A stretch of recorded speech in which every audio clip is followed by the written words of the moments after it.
Not affairs. Not addictions. Just silence. The kind of quiet that settled in your bones over years, like dust no one bothered to clean.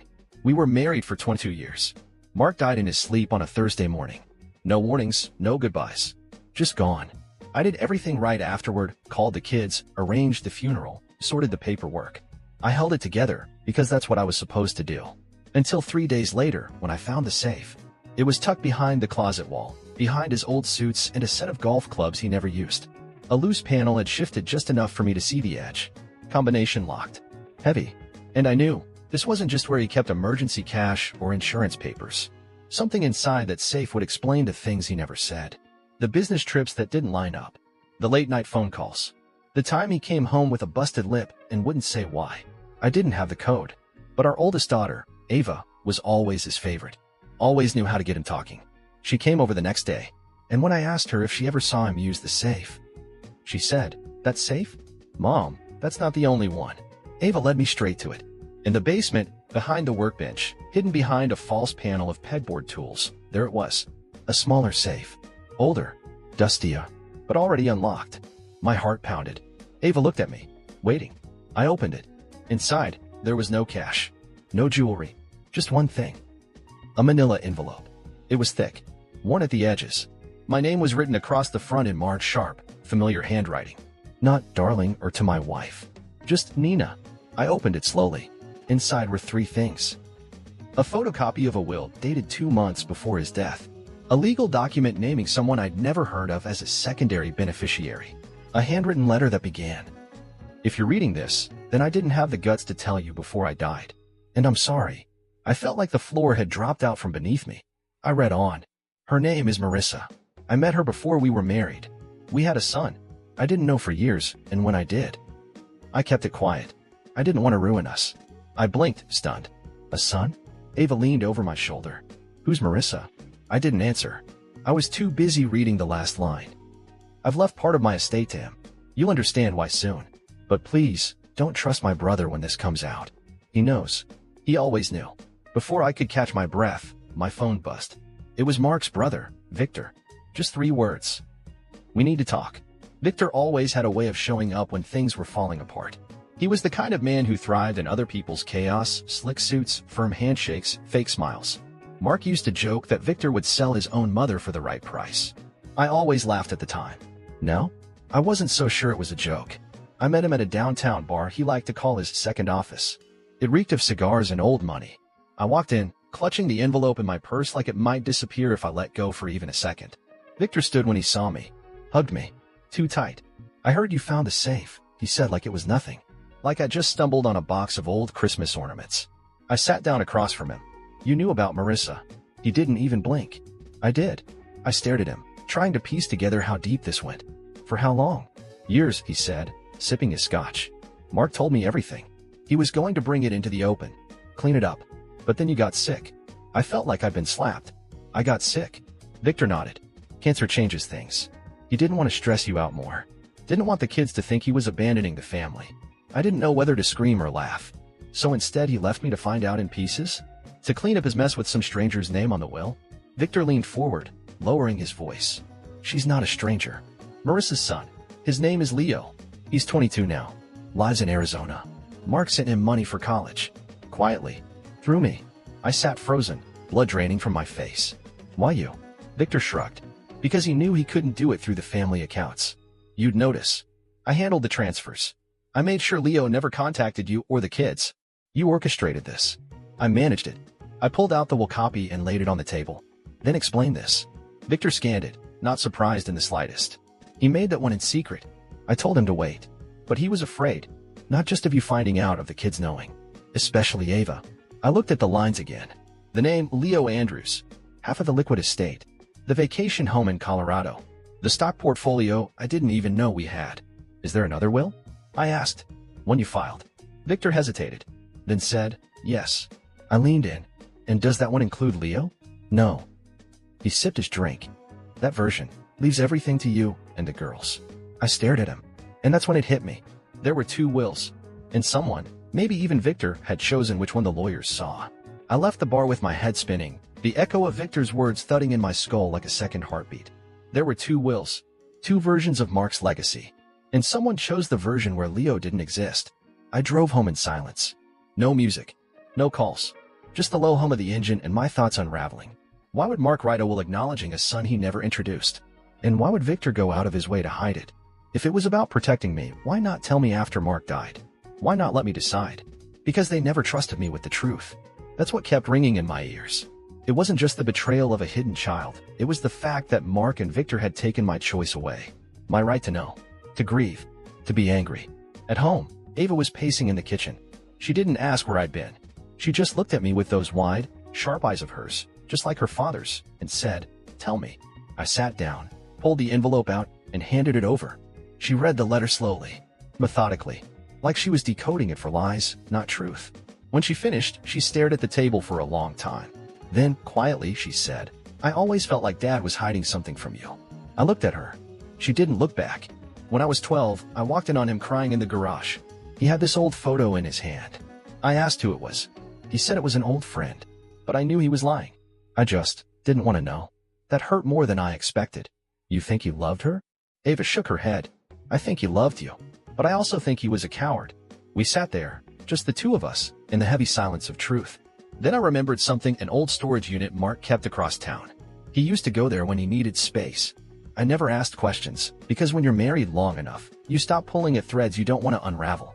But now I wanted every thread. I drove out there the next morning. The key was still on his old ring. Unit 211. When I opened the door, I expected dust, boxes, maybe old golf clubs. What I found was a shrine. Photos of a boy I'd never seen. Letters. Drawings. A baseball glove. A shelf lined with tiny gifts. And in the center, a framed photo of Leo, graduation cap, arms around Marissa. Mark was there, too, smiling like a man who had nothing to hide. And taped to the back of the frame, folded 3 times, a third will. The third will wasn't typed. It was handwritten. That alone made it dangerous. Informal wills can be contested, challenged, buried by lawyers with sharper pens than truth. But this one was different. The date? 10 days before Mark died. His handwriting was uneven, rushed. Like he wasn't just writing a will, he was confessing. "To whoever finds this, know that I am writing with a clear mind and a tired heart. I'm done running from what I should have faced long ago." He named me, Ava, and our younger daughter Lucy alongside Leo. For equal shares. No secrets. No legal tap dancing. He even wrote, "Victor may try to suppress this. He's done it before. I don't blame him. He thinks he's protecting me.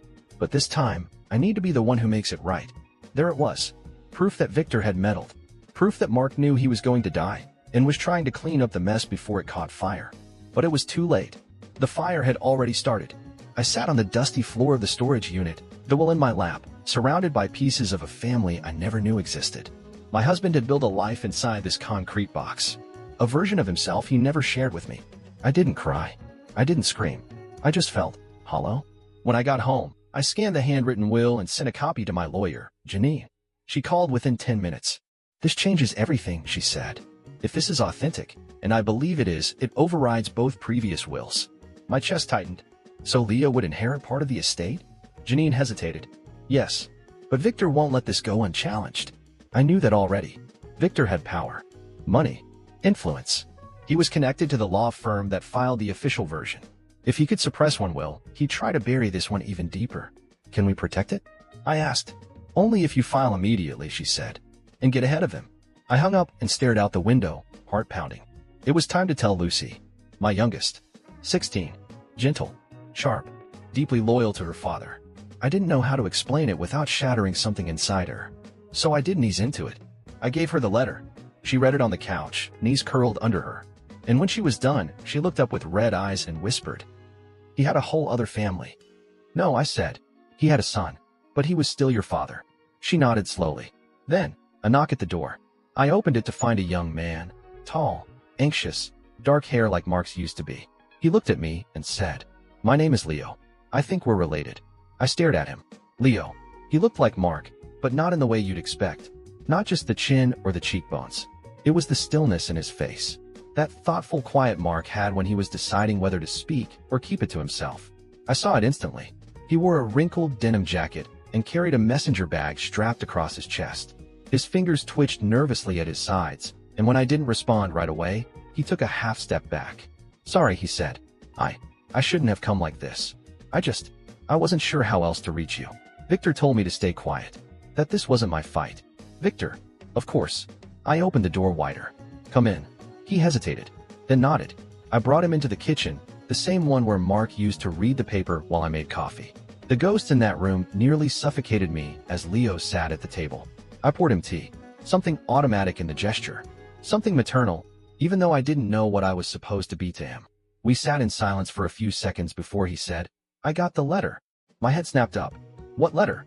He reached into his bag and pulled out an envelope. Familiar handwriting. Mark's again. Leo, I'm sorry. I never gave you what you deserved. Truth, presence, a family. But you deserve your share.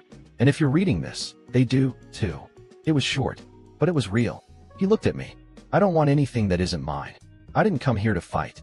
I believed him, but I also knew what was coming. Victor's already trying to block the handwritten will, I told him. He's filed a challenge claiming it's fraudulent. That your name was added under duress. Leo winced.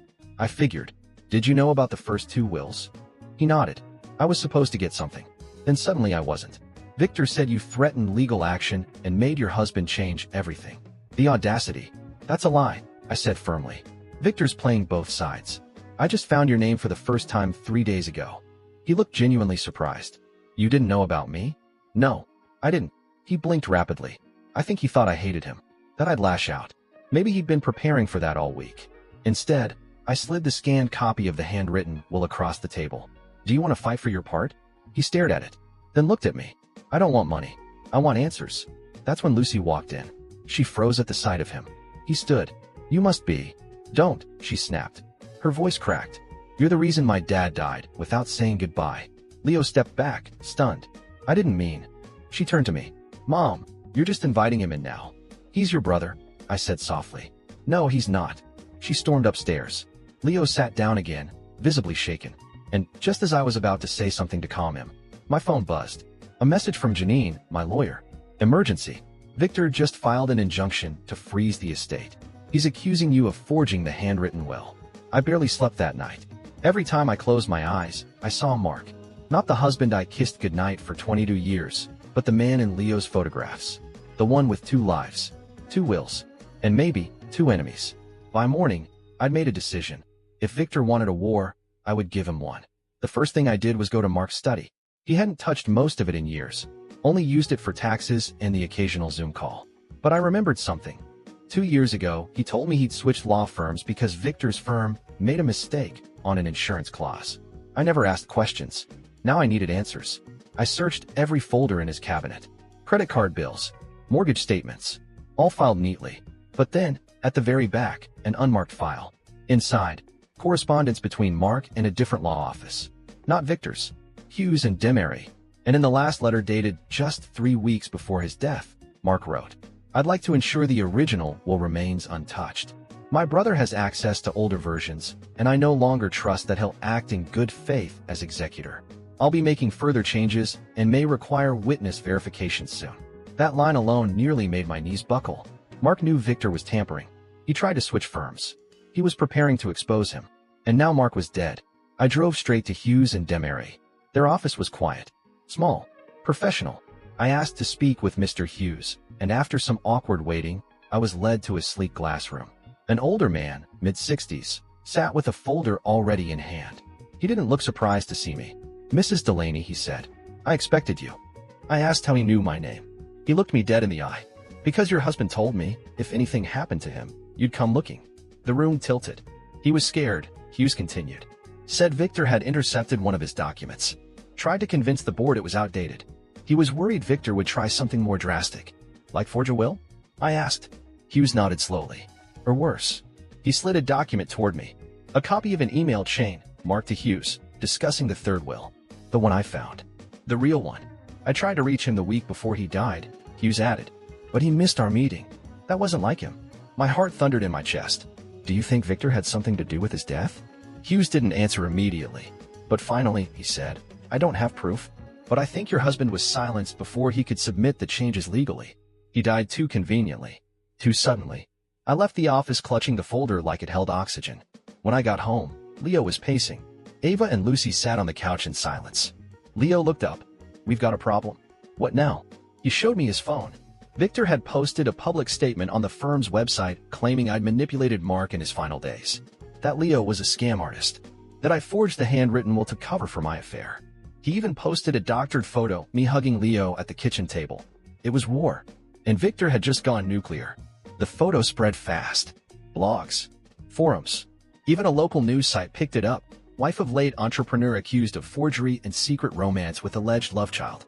Ava was livid. Lucy was devastated. Leo looked broken. I told you this would happen, he said, pacing the living room. Victor warned me. He said if I ever got close to your family, he'd make me pay. He's not just trying to ruin us, Ava said, eyes sharp and glinting. He's building a narrative. I nodded. He's making sure no one believes a word we say when we bring the real will to court. And it was working. That evening, our family lawyer Janine called with a voice full of fire and panic. I've had reporters camped outside my office. Anonymous complaints to the bar. Victor's pulling every string he has. Can we countersue for defamation? Eventually. But that won't stop the injunction. We need something more, something he can't spin. That's when Leo spoke. I know someone who can help, but it's a risk. Who? I asked. He hesitated. Marissa. His mother.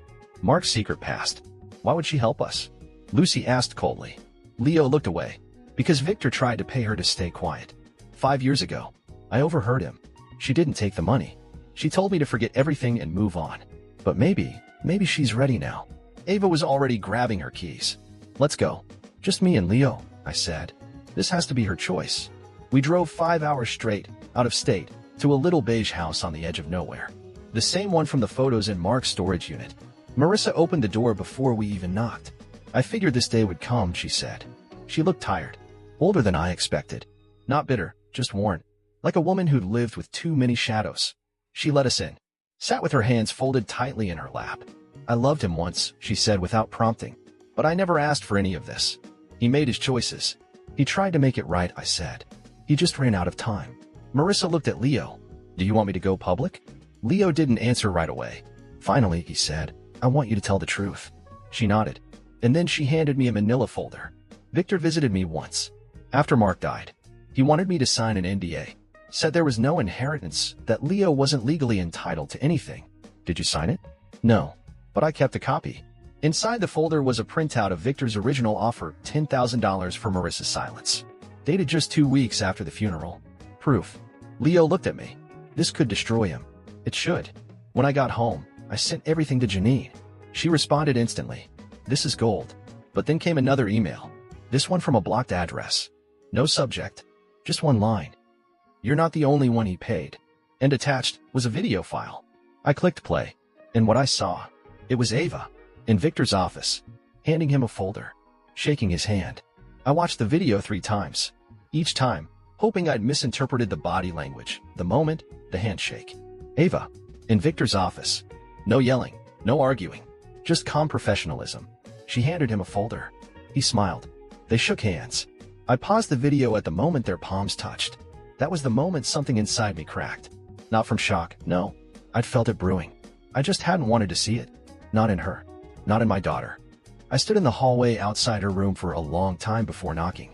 She opened the door, her face still the same, confident, composed, like she always had the next 10 steps planned out. Can we talk? I asked. She nodded, stepping aside. I handed her my phone with the video queued up. Her eyes didn't widen. Her mouth didn't drop. She knew. You're not going to explain? I asked. She sat on the edge of her bed, staring down at the screen. I was scared, Mom. Of what? Of me. She looked up. Of losing everything. The house. The business. Dad's reputation. You sold out your father's wishes to protect his image? I didn't sell him out. She snapped. I was trying to protect you. Victor promised if I handed over what Dad left in the piano, if I gave him the draft I found, he'd make it go away. Quiet. No public fight. No court. Just a clean transition.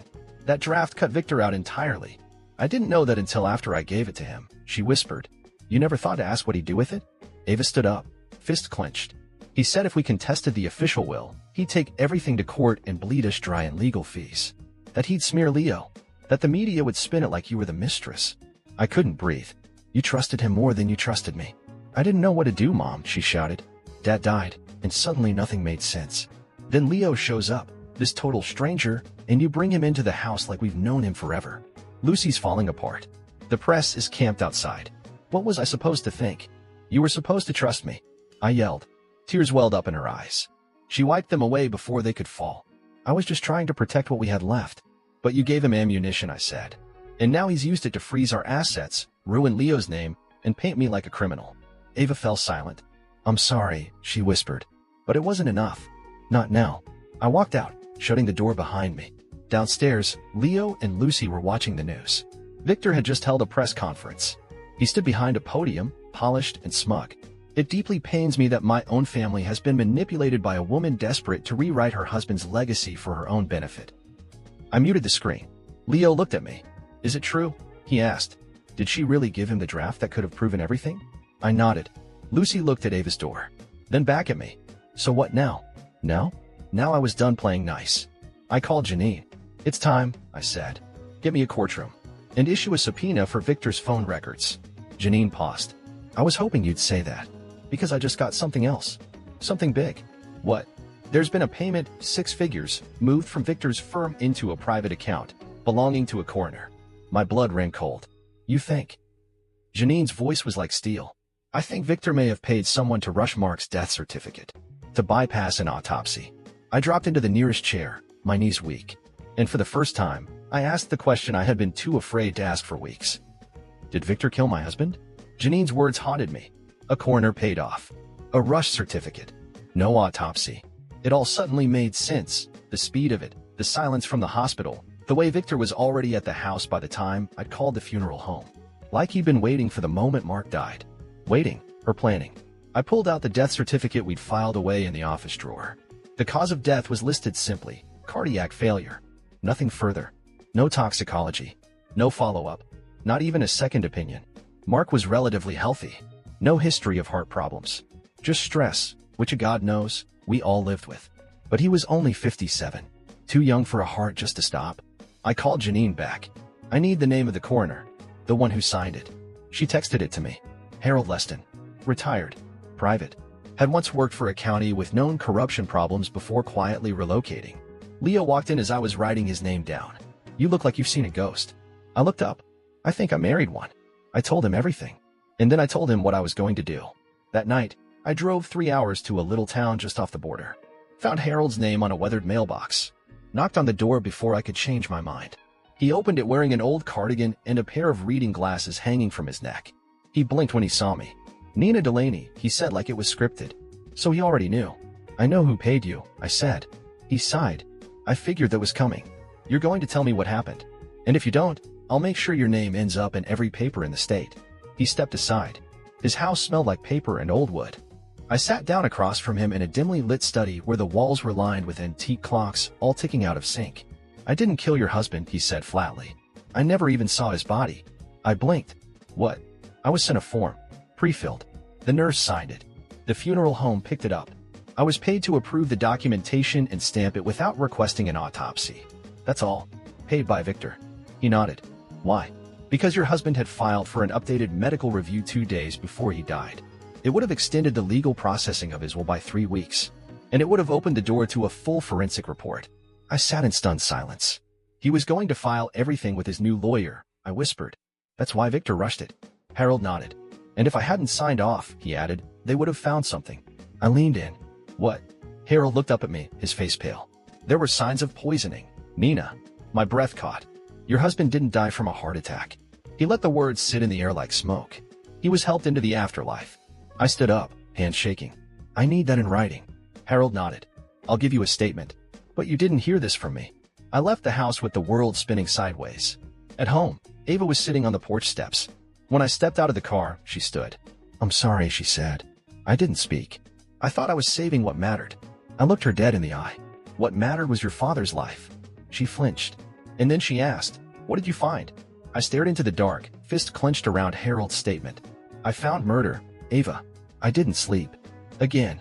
I sat at the kitchen table with Harold's signed statement in front of me, hands pressed flat against the wood like I was holding my whole life in place. My husband had been poisoned, and the man who did it had been in my house.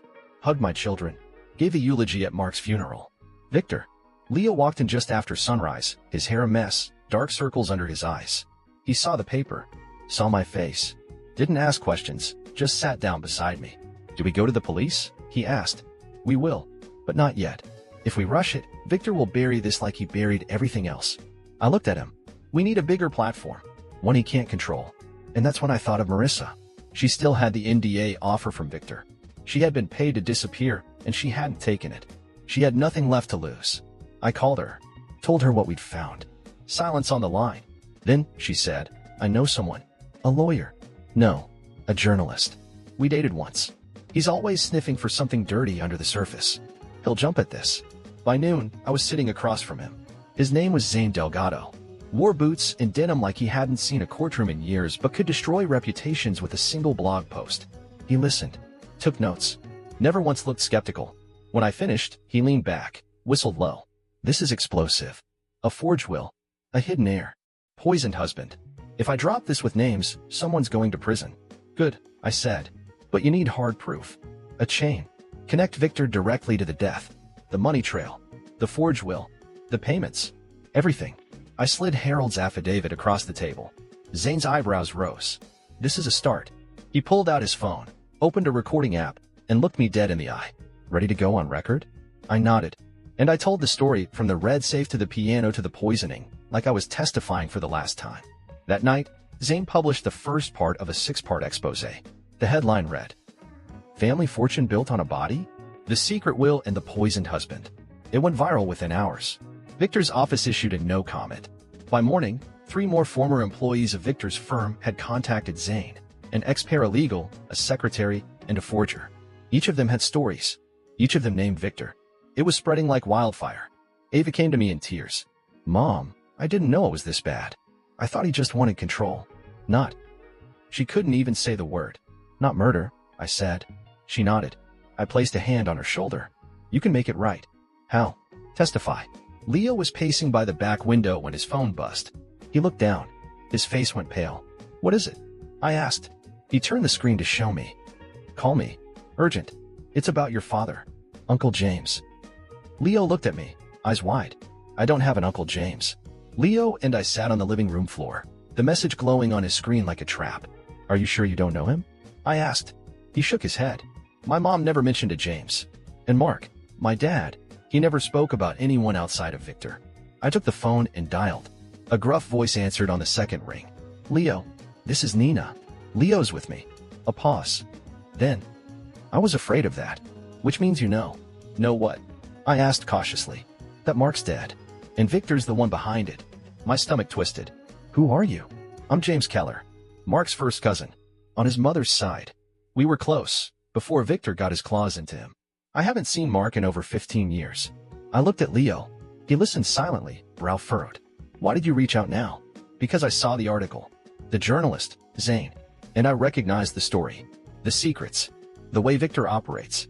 He did the same thing to our grandfather. That froze me. What do you mean?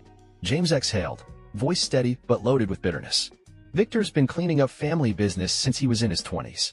Back then, it was about power, prestige, controlling inheritance. Our grandfather tried to cut Victor out of his will, just like Mark. And 3 weeks later, the old man had a stroke. My blood went cold. You think he killed him? I know he did. But it was never proven. Victor buried the original will and replaced it with one that made him sole executor. Sound familiar? I covered my mouth. It was a pattern. He'd done this before. James continued. Mark found out. That's why he started distancing himself. But Victor used guilt, family loyalty, money, anything to reel him back in. Leo took the phone. Why didn't anyone stop him? James sighed. Because Mark never pressed charges. He thought he could handle Victor. Outthink him. But your dad didn't realize Victor plays a longer game than anyone else. Leo's hand tightened around the phone. Then we'll outplay him. James said he'd be sending us something. Old documents. Letters from your father to me. Stuff he didn't want Victor to find. We hung up. An hour later, a courier dropped off a locked file box. Leo cracked it open with a small crowbar, and what we found inside. It wasn't just letters. It was a map of Victor's crimes. Years of financial records, copies of altered legal documents, memos from the law firm with notes in Victor's handwriting. And at the very bottom, taped to the inside of the box, a voice recording on a thumb drive. Leo plugged it in. It was Mark. His voice. Clear. Calm. A little sad. If you're hearing this, I'm likely gone. Not from natural causes. Victor's more careful than that. But I finally gathered enough to take him down, if you're brave enough to finish what I couldn't. He paused. I was a coward. I lied. To Nina. To Leo. I thought I was protecting everyone. But all I did was build a fortress of silence, and now Victor owns the keys. My hands trembled. Leo, son, you deserved more. Nina, you deserve the truth. I never stopped loving either of you. I hope you believe that. The recording ended, and then my phone buzzed again. A text from Janine. Zane's next article goes live at midnight. He's naming Victor, and you, Leo. Victor's countered with a restraining order and is threatening to sue for defamation. You need to act now, or this will all blow up in court. Leo turned to me, face pale. What do we do? I looked at the box. The voice recording. The documents. And I knew exactly what we had to do. Tomorrow, I said, standing. We go to court. He blinked. No more articles. No more inboxes. No more back and forth. I met his eyes. We take this public. In front of a judge. On the record. And as I spoke, Ava stepped into the room, eyes red, lips trembling. She held up a USB. I found something else, she said. Something Dad left on my old laptop. You're going to want to hear it. The courtroom was full. Not just with lawyers and family, but press, too. Cameras. Stenographers. Observers with pins twitching on notepads, hungry for every detail of the Delaney War, as they dubbed it. But this was no longer about inheritance. This was about murder. Janine stood beside me, iron-faced, armed with every document, affidavit, recording, and signature we'd collected over the past 2 weeks. Leo sat to my right, hands tightly clasped, knuckles white. Victor? He was across the room, immaculate as ever in a navy suit and silver tie, seated with his legal team, smirking like he was watching an amateur production he'd already read the script to. But he didn't know we had something he hadn't seen. Ava stepped forward when the judge signaled us. She held the USB drive in both hands like it was a piece of her father, because it was. Janine loaded the file into the system. The audio began to play. Mark's voice filled the courtroom. If this is being played, I'm likely not here anymore. So I'm going to be honest in a way I never could while I was alive. The room went silent. Not even papers rustled. I wrote 3 wills. I changed my mind a dozen times. But one thing never changed. I wanted my son, Leo, to have what I never gave him, my name, and a share of the life he was born into. Victor stiffened. His smile twitched. Victor won't accept that. He's manipulated me for years. He knew I found out what he did to Grandpa James. He threatened me when I started talking to a new lawyer. He warned me what would happen if I left everything to Leo. The recording paused for breath. The courtroom collectively held theirs. If I died suddenly, it wasn't chance. He's done it before. And he will do it again, unless someone puts it on record. So I'm doing that now. I glanced at Victor. His jaw was clenched. The judge asked, Mrs. Delaney, do you have corroborating evidence for these claims? Janine nodded. Yes, Your Honor. We have documentation of multiple forged legal filings, testimony from 3 former employees at Mr. Weller's firm, a statement from the coroner regarding the falsified death certificate, and a chain of financial records that show payment for that forgery, directly from Victor Weller's private account. The room stirred. Victor finally spoke. This is hearsay. It's conjecture from a bitter widow and a child who was never acknowledged legally. The man is dead. He can't defend himself. He doesn't have to, I said, standing. Because you just did. Gasps. A reporter dropped their pen.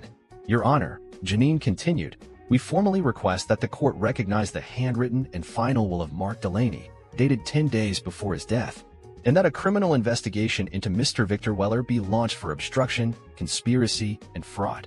The judge took a long pause. Then she nodded. I'll allow the motion. And I'm referring the criminal charges to the district attorney for immediate review.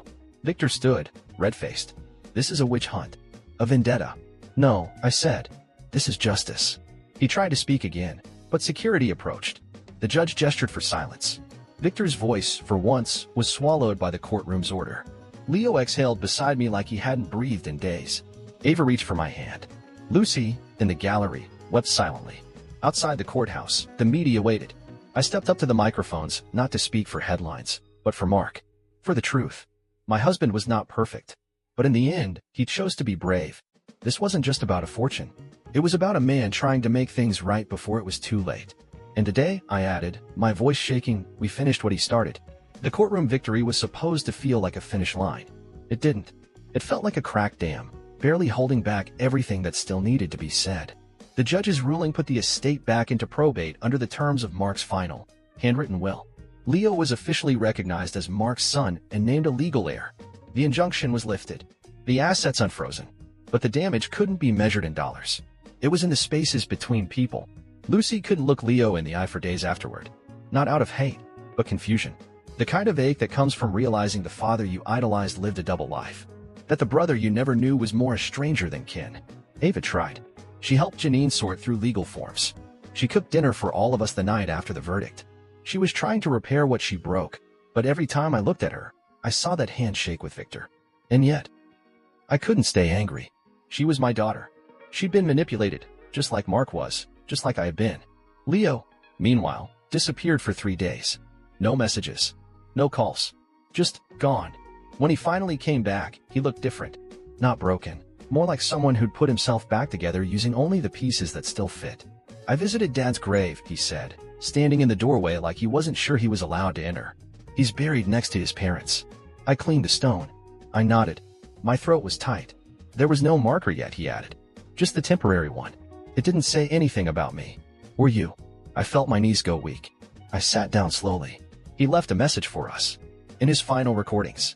He said we were the best things he ever did, and the worst mistakes he ever made. Leo chuckled softly. That sounds like him. I want to add you to the stone, I said. If you want that. He didn't answer right away. Then, quietly. I'd like that. Yeah. We had dinner together that night. Leo, Ava, Lucy, and me. It was tense. Silent, at first. Then Ava told a story about Mark's worst dad joke. And Leo told us about the time Mark tried to teach him to drive on a dirt road in Arizona and hit a cactus. And Lucy laughed for the first time in weeks. Healing doesn't come like fireworks. It's quieter. Slower. Like ice melting. Like a bruise fading under the skin. 3 days later, Janine called. Victor's been indicted, she said. Officially. Fraud, conspiracy, obstruction. The coroner's testifying, and one of his own paralegals flipped. I didn't feel triumphant. I just felt still.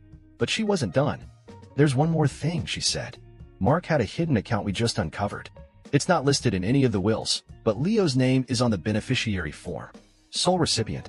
I blinked. How much? Just over 2.1 million. Silence. I told Leo later that evening. He just stared at me, stunned. He really did try to leave me something. You earned it, I said. All of it. He shook his head. I'm going to split it. With you.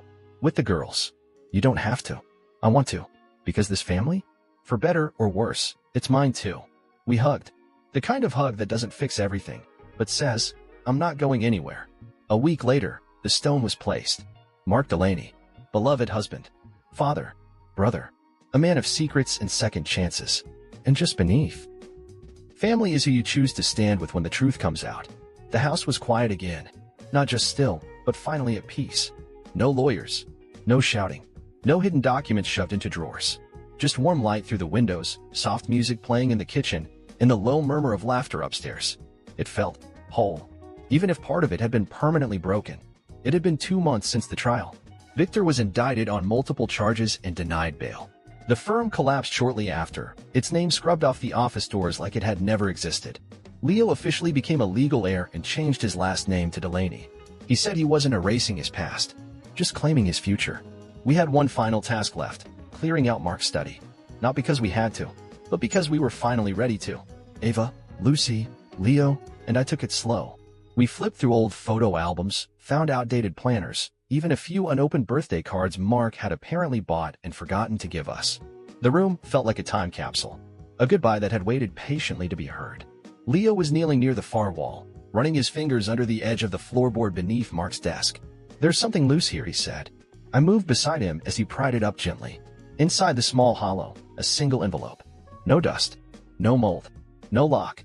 Just to all of you, written in Mark's steady hand. I opened it slowly, heart beating like it had the day I found the safe behind the closet wall. Inside was a letter. If you're reading this, it means the truth finally came out. And I didn't get the chance to say what mattered most. So here it is. I was scared. Of losing Nina. Of being hated by Ava and Lucy.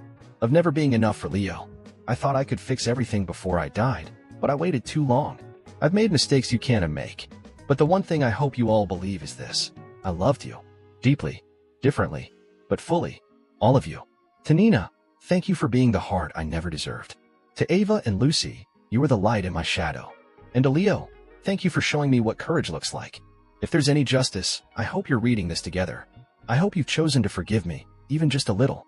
And I hope you've chosen to hold on to each other. Family isn't always who we start with. It's who we choose to finish with. Finish strong.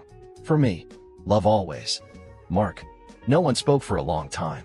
Leo wiped his eyes and said softly, he really did try. He just waited too long, Ava whispered. Lucy smiled through tears. But he gave us a second chance. And we took it. We framed the letter, hung it in the hallway, not to forget the past, but to remember what came from it. Because sometimes, the greatest inheritance isn't wealth. It's the truth and what you choose to do with it.